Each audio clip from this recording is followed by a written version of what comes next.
Ünite 2 Du heval û hirç Du kesên ku destebirayên hev bûn di nav daristanekê de digeriyan. Dibînin ku ji nişkê ve hirçekî mezin û givirî dertê pêşiya wan.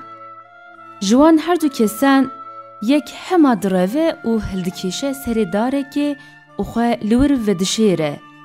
Hevalê dî rêyekê ji xwe re nabîne û ew jî ji nêçarî hema xewisa di avêje erdê. Lêbelê bê agahdarê ku taybetiyeke hirçan heye ku têkilî kesên mirî nabin. Ew jî li erdê bê lîv û tevger dimîne û xwe mirî datîne. Hirç tê li domedarê wî diçe û tê, ser û guhên wî bêhin dike, dest û tiliyên wî dinêre, nexêr, tu hereketa saqbûnê di zilamî de nabîne. Dizane qey mirî ye, ew jî nexwaze devê xwe bi goştê mirî û miraran bide û bixwe.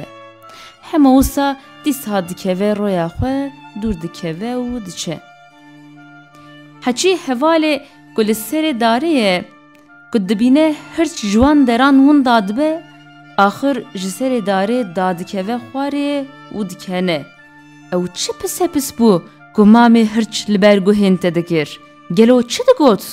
Dipirse bi vî ewayê ji hevalê xwe.